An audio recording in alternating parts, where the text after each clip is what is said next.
पुराने शहर में तरक्याती कामों का इफ्तिताह कुल-हिंद मजलिस इत्तेहादुल मुस्लिमीन के रुकन असम्बली हल्के बहादुरपुरा मोहम्मद मौसम खान के हाथों तरक्याती कामों का इफ्तिताह हुआ। 70 लाख रुपयों की लागत से सीसी रोड, बीटी रोड्स और दीगर काम शामिल है। जहानुमा बल्दी डिवीजन में ज़ेर इल्तिवा और मज़ीद तरक्याती कामों को जल्द अज़ जल्द मुकम्मिल कर लिया जाएगा। रुकन असम्बली का आवाम ने वालिहाना इस्तकबाल किया। रुकन असम्बली मोहम्मद मौसम खान ने पैदल दौरा करते हुए आवाम से फर्दन मुलाकात की और मसाइल को दरियाफ्त किया।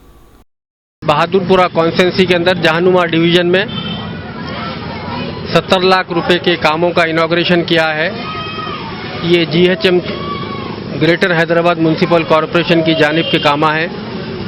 इस कामों में CC रोड्स है, NDT पाइपलाइन है और मेन हॉल के कवर्स है और दीगर और कामा है।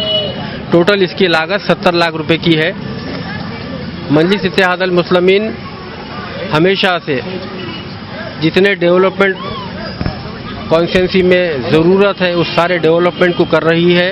इंशाल्लाह ताला और भी कामा बहुत बाकी और बहुत सैंक्शंस हो चुके हैं। वो सारे कामा भी पूरे हत्तल इम्कान कोशिश करके जल्द से जल्द कराया जाएगा।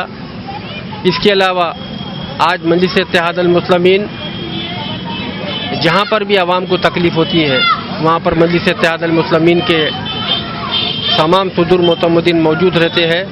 आज इस इनॉग्रेशन में आज इस हल्के के कॉरपोरेटर जनाब हुसैनी पाशा और मजलिस इत्तेहादुल मुस्लिमीन के बहादुरपुरा कॉन्स्टिट्यूंसी के कॉरपोरेटर्स जनाब मुबीन साहब, जनाब सलीम साहब, हमारे साबिका कॉरपोरेटर जनाब बशीर साहब, साबिका कॉरपोरेटर जनाब असद साहब और सारे लोग मौजूद थे। इंशाल्लाह ताला और डेवलपमेंट के कामा बाकी है और जल्द से जल्द वो भी कामा कराया जाएगा।